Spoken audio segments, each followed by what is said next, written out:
Hello everyone, আজকে আমি তোমাদেরকে লরিয়াল এক্সটেনশো হেয়ার স্ট্রেটনিং ক্রিম দিয়ে চুল রিবন্ডিং করে দেখাবো।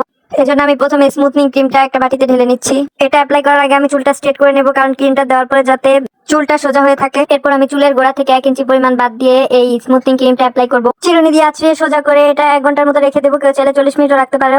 1 ঘন্টা পর আমি চুলটা নর্মাল পানি দিয়ে ওয়াশ করে নেব। ওয়াশ করার পরে আমি হেয়ার ড্রায়ার দিয়ে শুকিয়ে চুলটা স্ট্রেট করে নিয়েছি আবার। এরপর আমি সেকেন্ড ক্রিম নিউট্রালাইজিং লোশন এটা আমি একটা বাটিতে ঢেলে নেব।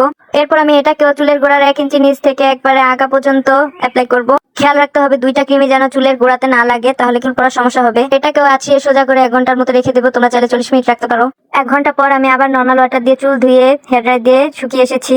এখন আমি একটা স্ট্রেটনার দিয়ে আবার চুলগুলোকে স্ট্রেট করে নেবো ভালো মতো। আর অবশ্যই চুল রিবন্ডিং করার আগে চুলটাকে ভালো মতো শ্যাম্পু দিয়ে ওয়াশ করতে হবে, না হলে ক্রিমগুলো ভালোভাবে কাজ করবে না। সবশেষে তোমরা দেখতে পাচ্ছ চুলটা কত সুন্দরভাবে রিবন্ডিং হয়েছে। তো তোমরাও চাইলে বাসায় এভাবে রিবন্ডিং করে নিতে পারো।